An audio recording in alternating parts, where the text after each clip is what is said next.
Hello everyone, welcome to shed with Shri. देखिए, Uttar Pradesh PCS और RO की प्रीलिमिनरी सीरीज चलाई जा रही है 2023 की। यह टेस्ट नंबर आपका 70 है। 69 टेस्ट ऑलरेडी कंप्लीट हो चुका है। प्ले लिस्ट बना रखी है, आप लोग जाकर के देख सकते हैं। देखिए, अगर आप किसी भी स्टेट पीसीएस की प्रिपरेशन कर रहे हैं, जैसे कि बीपीएससी हो, MPPSC, Chhattisgarh PCS, Jharkhand PCS, Uttarakhand PCS, Himachal Pradesh PCS या फिर आरएस हो, तो आप मेरे टेस्ट सीरीज को देखिए, आपको काफ़ी फ़ायदा होगा। या किसी वनडे एग्जाम की प्रिपरेशन कर रहे हैं तो भी आप मेरे टेस्ट सीरीज को देखिए, क्योंकि जो भी क्वेश्चंस हैं वो सभी प्रतियोगिता परीक्षाओं के लिए काफ़ी इंपॉर्टेंट है। देखिए, जो लोग फर्स्ट टाइम विजिट कर रहे हैं हमारे चैनल पे, चैनल को सब्सक्राइब कर लें। सब्सक्राइब करने के बाद से बेल आइकन को प्रेस कर लें कि मेरी जब भी वीडियो आए तो उनको नोटिफिकेशन मिल जाएगा। और हाँ, आप लोग जो है कि मेरे वीडियो को शेयर किया कीजिए अपने दोस्तों में। अगर एक लोग देख रहे हैं तो अगर 5 लोगों को भी वो शेयर करेंगे, ठीक है, व्हाट्सएप पे, तो ज़्यादा से ज़्यादा लोगों के पास मेरी वीडियो पहुंचेगी और ज़्यादा से ज़्यादा लोगों को फ़ायदा होगा। तो स्टार्ट करते हैं। फर्स्ट क्वेश्चन है, नीति आयोग के उद्देश्य से संबंधित कथन पर विचार कीजिए। इसका उद्देश्य ग्राम स्तर पर योजनाएं बनाने की में तंत्र को विकसित करना। इसका उद्देश्य राष्ट्रीय सुरक्षा के हितों एवं आर्थिक नीति में तालमेल बैठाना। उपयुक्त में से कौन सा कथन सही है? देखिए, बात की जा रही है नीति आयोग की, ठीक है। इसके उद्देश्य से संबंधित कथन पर विचार करना है। इसका उद्देश्य है जो ग्राम स्तर पर योजनाएं बनाने के तंत्र को विकसित करना है। बिल्कुल सही है कि उद्देश्य है इसका। देखिए, इसका उद्देश्य राष्ट्रीय सुरक्षा के हितों एवं आर्थिक नीति में तालमेल बैठाना भी है, ठीक है, ये भी है। देखिए, अगर नीति आयोग के बारे में हम बात करें तो नीति आयोग जो है कि 1 जनवरी 2015 को ये अस्तित्व में आया और यह संस्थान योजना आयोग को रिप्लेस करके आया था, ठीक है। किसको रिप्लेस करके? तो पहले था योजना आयोग, 1 जनवरी 2015 को नीति आयोग ने उसको रिप्लेस कर दिया। देखिए, नीति आयोग का मुख्य उद्देश्य क्या है कि यह संस्था सरकार के थिंक टैंक के रूप में सेवाएं प्रदान करेगा और उसे निर्देशात्मक और नीतिगत गतिशीलता प्रदान करेगा, ठीक है। देखिए, पहले क्या होता था कि जो योजना आयोग था उसका अध्यक्ष कौन होता था?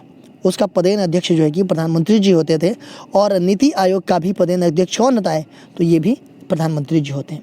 देखिए, बहुत सारे एग्जाम में नीति आयोग का फुल फॉर्म भी आ जाता है। तो नीति आयोग का फुल फॉर्म क्या होता है? National institution for transforming India.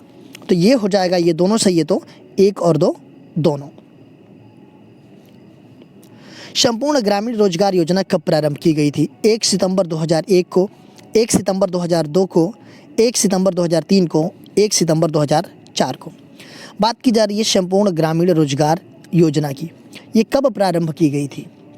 तो देखिए, संपूर्ण ग्रामीण रोजगार योजना ये जो है कि 2001 में शुरू किया गया था, ठीक है। 1 सितंबर 2001 को शुरू किया गया था, लेकिन फरवरी 2006 में क्या हो गया कि जो नरेगा है उसमें जो है कि इसको विलय कर दिया गया। देखिए, इसका मुख्य उद्देश्य क्या था कि ग्रामीण क्षेत्रों में टिकाऊ सामुदायिक संपत्ति के निर्माण के साथ साथ अतिरिक्त मजदूरी रोजगार और खाद्य सुरक्षा प्रदान करना इसका मुख्य उद्देश्य था संपूर्ण ग्रामीण रोजगार योजना का। लेकिन ये जो है कि 2006 में किस में विलय हो गया? तो ये नरेगा में विलय हो गया। जनसंख्या वितरण को प्रभावित करने वाले निम्न में से कौन से कारक हैं? जल की उपलब्धता, औद्योगिकीकरण, मृदाएं, ये सभी। देखिए, बात की जा रही है कि जनसंख्या वितरण को प्रभावित करने वाले निम्नलिखित में से कौन से कारक हैं? कौन से कारक हैं? तो देखिए, जनसंख्या को प्रभावित करने वाले अगर भौतिक कारकों के बारे में देखा जाए तो जलवायु है, जल की उपलब्धता है, ठीक है, भू आकृति है और मृदाएं हैं, ठीक है, अगर भौतिक कारकों के हिसाब से देखा जाए तो, ठीक है। जबकि अगर आर्थिक कारकों के हिसाब से देखा जाए तो खनिज है, औद्योगिकीकरण है और नगरीकरण है। तो इसका मतलब कि यहाँ पे ऐसा तो पूछा नहीं जा रहा है कि भौतिक कारक या फिर आर्थिक कारक, इसमें तो पूछा जा रहा है कि बस जनसंख्याओं को प्रभावित करने वाले निम्नलिखित में से कौन से कारक हैं। तो ये सब सारे कारक हैं, तो ये हो जाएगा आपका कौन सा? तो ये डी हो जाएगा कि ये सभी हैं। नीलगिरी, अन्नामलाई और पालिनी पहाड़ियों पर पाए जाने वाले शीतोष्ण कटिबंधीय वनों को क्या कहा जाता है? सोलास वन, शोला वन, सोलास एवं शोला वन दोनों, उपरोक्त में से कोई नहीं। देखिए, नीलगिरी, अन्नामलाई, कालिनी पहाड़ियों पर पाए जाने वाले जो शीतोष्ण कटिबंधीय वन होते हैं उसको क्या कहा जाता है? तो देखिए लोकली जो है कि वहाँ पे स्थानीय रूप में सोलास या सोला के नाम से जाना जाता है। ठीक है, तो ये हो जाएगा आपका सोलास या सोला दोनों। सी ऑप्शन आपका सही हो जाएगा। मध्य प्रदेश के किस पुरातात्विक स्थल से प्रारंभिक ऐतिहासिक युग के विविध लौह उपकरण प्राप्त हुए? कायथा, नागदा, घघरिया, गुगेरिया। पूछा जा रहा है कि मध्य प्रदेश के किस पुरातात्विक स्थल से प्रारंभिक ऐतिहासिक युग के विविध लौह उपकरण प्राप्त हुए? तो देखिए मध्य प्रदेश में जो प्रारंभिक ऐतिहासिक युग के विभिन्न लौह उपकरण जो है कि मालवा में स्थित है क्या? नागदा, नौदा टोली और एरण, इन स्थानों से प्राप्त हुआ। तो इसमें केवल दिया गया है नागदा, तो ये हो जाएगा आपका बी ऑप्शन। भारतीय संविधान के किस अनुच्छेद के अंतर्गत लोकसभा में अनुसूचित जातियों के आरक्षण पर प्रावधान किया गया है? अनुच्छेद 330, अनुच्छेद 331, अनुच्छेद 332, अनुच्छेद 333। देखिए जो संविधान है हमारा उसमें कौन सा वो अनुच्छेद है जिसके अंतर्गत लोकसभा में अनुसूचित जातियों तथा जनजातियों एससी और एसटी के बारे में जो है कि आरक्षण प्रदान किया गया है, प्रावधान है उसमें, वो कौन सा अनुच्छेद है? तो वो अनुच्छेद है आपका अनुच्छेद 330। देखिए अनुच्छेद 330 के तहत जो है कि एससी और एसटी के लिए राज्यवार जनसंख्या के अनुपात में आरक्षण का प्रावधान किया गया है। ठीक है, देखिए अगर देखा जाए तो वर्तमान में लोकसभा में अनुसूचित जाति के लिए कुल सीट कितनी है? तो वो है आपका 84 अनुसूचित जाति के लिए, मतलब एससी के लिए, और एसटी के लिए कितनी है लोकसभा में? तो ये है 47। तो ये भी याद रखिएगा आप लोग। ठीक है, किस शासक ने अपनी सेना फ्रांसीसियों की मदद से उन्हीं के तरह स्थापित की? टीपू सुल्तान, शाह आलम, निजाम, बहादुर शाह। पूछा जा रहा है कि किस शासक ने अपनी सेना फ्रांसीसियों की मदद से उन्हीं के तरह स्थापित की? तो किसने किया? तो ये किया टीपू सुल्तान ने। ए ऑप्शन आपका सही है। कोपली जल विद्युत परियोजना किस राज्य की परियोजना है? असम, सिक्किम, मिजोरम, मणिपुर। बात की जा रही है कोपली जल विद्युत परियोजना की। ये किस राज्य की परियोजना है? तो ये है आपका असम राज्य की परियोजना। ठीक है, ए ऑप्शन आपका सही है। और ये असम में कोपली नदी पे ये कोपली जल विद्युत परियोजना है, इसलिए इसका नाम कोपली जल विद्युत परियोजना है, क्योंकि ये कोपली नदी पर है। ठीक है, एक पारिस्थितिकी तंत्र के संबंध में कौन सा कथन सही नहीं है? उष्ण एक स्थानीय घटक है। संपूर्ण जैवमंडल एक पारिस्थितिकी तंत्र है। यह एक सुसंरचित कार्यात्मक इकाई है। वह एक समृद्ध तंत्र है। पूछा जा रहा है कि जो पारिस्थितिकी तंत्र है उसके संबंध में कौन सा कथन सही नहीं है पूछा जा रहा है।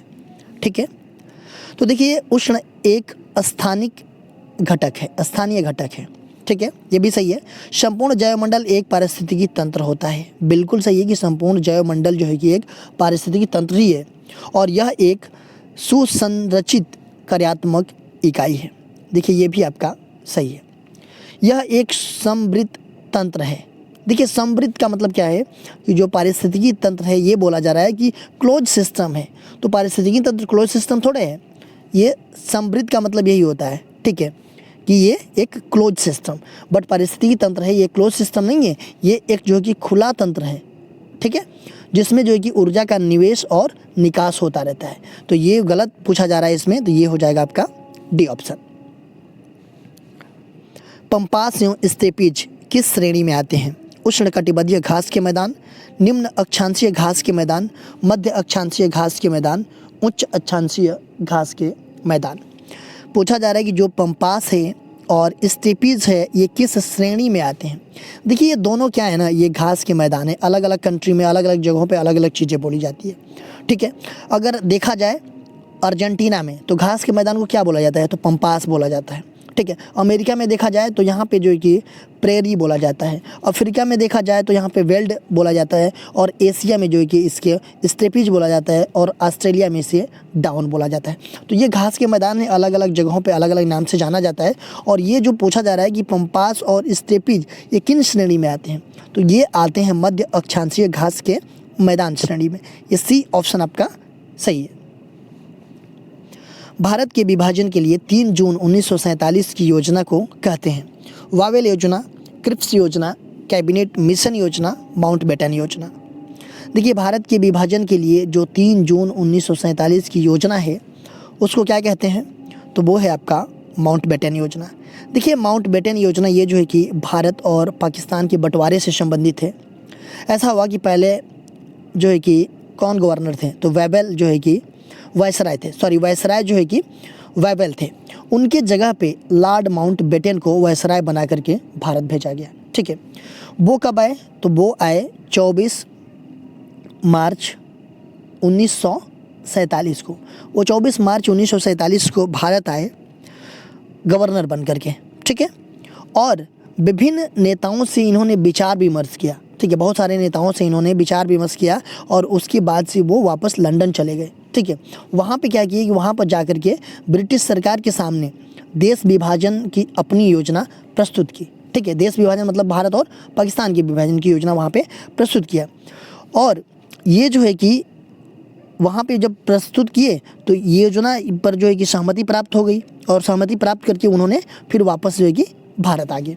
भारत आने के बाद से 3 जून 1947 को माउंटबेटन ने अपनी नीति विषयक बयान जारी किया, और उसी को जो है कि माउंटबेटन योजना के नाम से हम जानते हैं। ठीक है। तो माउंटबेटन योजना जो है कि भारत पाकिस्तान के बंटवारे से संबंधित है। ये हो जाएगा आपका डी ऑप्शन। मार्च 1784 में मुख्य रूप से निम्नलिखित के आग्रह पर मंगलौर की संधि हुई? Colonel Fullerton, Tipu Sultan, Warren Hastings, Lord मैकार्टने। देखिए, मार्च 1784 में मुख्य रूप से निम्नलिखित के आग्रह पर मंगलौर की संधि हुई। किसके आग्रह पे? तो ये जो है कि लॉर्ड मैकार्टने के आग्रह पे। देखिए, लॉर्ड मैकार्टने जो है ये मद्रास के क्या थे? तो ये गवर्नर थे, और इनके कहने पे जो है कि मंगलौर की संधि हुई। किसके किसके बीच मंगलौर की संधि हुई? तो मंगलौर की संधि जो है कि 11 मार्च 1784 ईस्वी को टीपू सुल्तान और ब्रिटिश ईस्ट इंडिया कंपनी के बीच हुई थी मंगलौर की संधि। ठीक है। भारत के संसद द्वारा बंधुआ मजदूरी को प्रतिबंधित करने वाला अधिनियम किस वर्ष पारित किया गया? 1974 में, 1975 में, 1976 में, 1977 में। भारत में संसद द्वारा जो है कि जो बंधुआ मजदूरी है उसको प्रतिबंधित करने वाला जो अधिनियम है वो किस वर्ष पारित किया गया? देखिए, भारतीय संविधान के अनुच्छेद 23 के अकॉर्डिंग, जो भारतीय संविधान का अनुच्छेद 23 है उसके अकॉर्डिंग जो है कि मनुष्यों के अवैध व्यापार तथा बेगार एवं जबरन मजदूरी के अन्य स्वरूपों को पूर्णतया प्रतिबंध किया गया है अनुच्छेद 23 के तहत। ठीक है। देखिए, इस संवैधानिक प्रावधान के आधार पर भारत सरकार ने बंधुआ मजदूरी प्रणाली अधिनियम 1976 में जो है कि ये पारित किया।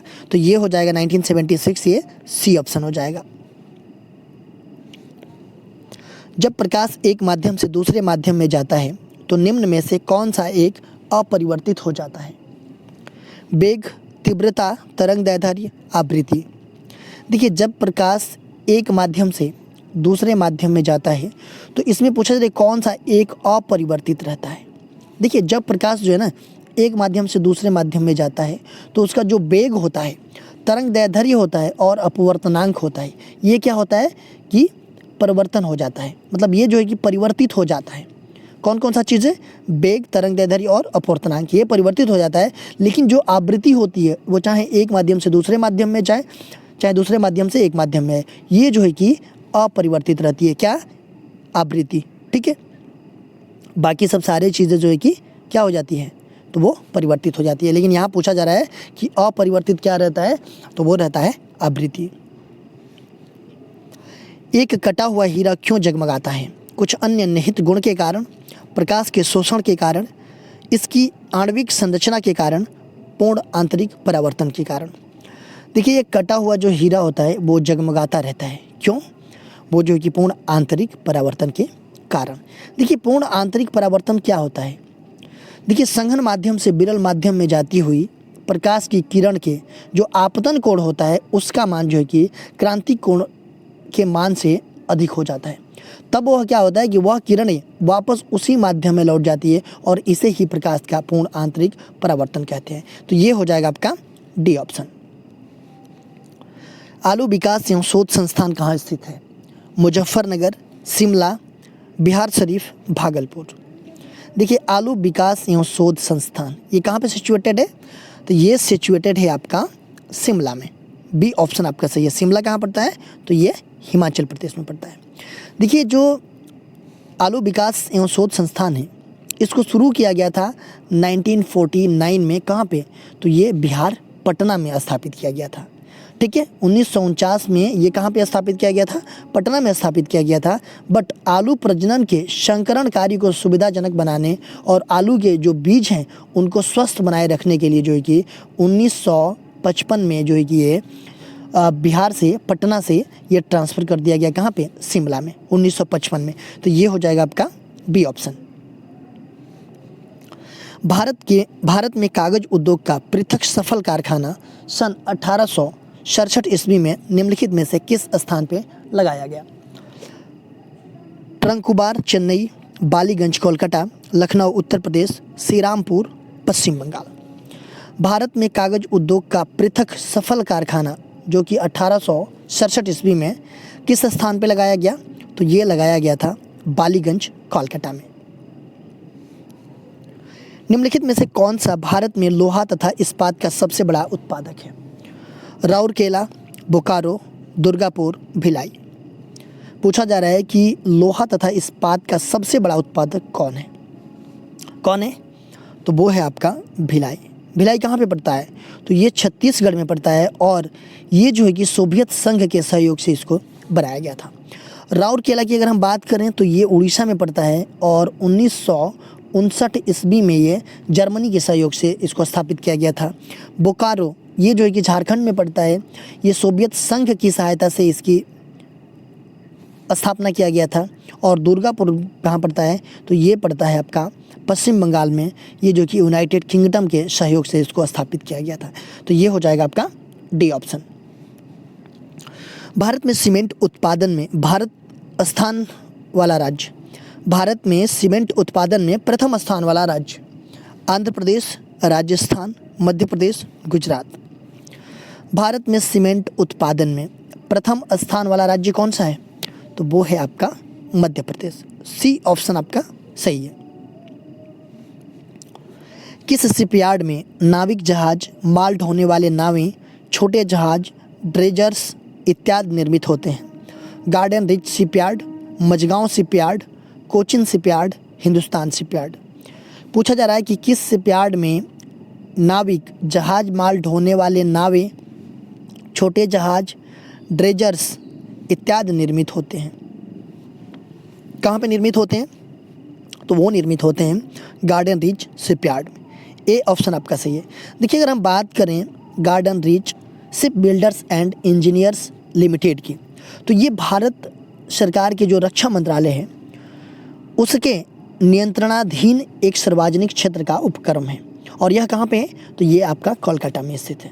देखिए, यहाँ पे भारतीय नौसेना के पोतों से लेकर के व्यापारिक जल पोतों तक का निर्माण एवं मरम्मत होता है यहाँ पे garden rich ship builders and engineers limited में। देखिए, क्वेश्चन पूछा गया था आप लोगों से पिछले वीडियो में, इसका आंसर आप लोगों को कमेंट बॉक्स में देना था। चरकुला प्रमुख लोक नृत्य है? बुंदेलखंड का, ब्रजभूमि का, अवध का, पूर्वांचल का। देखिए, चरकुला प्रमुख लोक नृत्य है कहाँ का? तो देखिए, ये नृत्य जो है कि होली के तीसरे दिन पर किया जाता है और जिस दिन राधा जी का जन्म हुआ था। देखिए यहाँ की जो महिलाएं होती हैं ना, वो भगवान कृष्ण के गाने पे नृत्य करती हैं, और ये उत्तर प्रदेश के जो ब्रज क्षेत्र है वहाँ का एक लोक नृत्य है। तो ये हो जाएगा आपका बी ऑप्शन की ब्रज भूमिका। आज का क्वेश्चन देख लेते हैं। कोचीन बंदरगाह स्थित है कोंकण तट पर, उत्तरी सरकार तट पर, मालाबार तट पर, कोरोमंडल तट पे। कोचीन बंदरगाह स्थित है, कहाँ पे स्थित है ये आप लोग कमेंट बॉक्स में मुझे बताइएगा। इसका आंसर मैं नेक्स्ट वीडियो में आप लोगों को बताऊंगा। देखिए आप मेरे चैनल को सब्सक्राइब कर लीजिए, सब्सक्राइब करने के बाद से बेल आइकन को प्रेस कर लीजिए कि मेरी जब भी वीडियो आए तो आपको नोटिफिकेशन मिल जाए। मेरा दूसरा चैनल है श्री GS पॉइंट, आप इसको भी सब्सक्राइब कर लीजिए। फेसबुक पे मेरा पेज है स्टडी विद श्री के नाम से, और इंस्टाग्राम पे हमारी आईडी है study with Shri 25 and Shri GS point. Telegram का हमारा चैनल है स्टडी विद श्री। इन सब सारे का लिंक आपको डिस्क्रिप्शन में मिल जाएगा, वहाँ पे क्लिक करते आप यहाँ पे पहुँच जाएंगे। तो दोस्तों इन सब सारे जगहों से कनेक्ट हो जाइए, क्योंकि इन सब सारे जगहों पे स्टडी से रिलेटेड चीज़ें पोस्ट की जाती है, जिससे आप लोगों को फ़ायदा पहुँच सकता है। दोस्तों वीडियो अच्छी लगती है तो एक लाइक कर दिया कीजिए, एक अच्छा सा कमेंट्स कर दिया कीजिए, अपने दोस्तों में शेयर जरूर किया कीजिए। अगर वीडियो अच्छी नहीं लगती है तो आप लोग डिसलाइक कर दिया कीजिए, और कमेंट बॉक्स में मुझे बताइए डिसलाइक क्यों किया। वीडियो देखने के लिए धन्यवाद।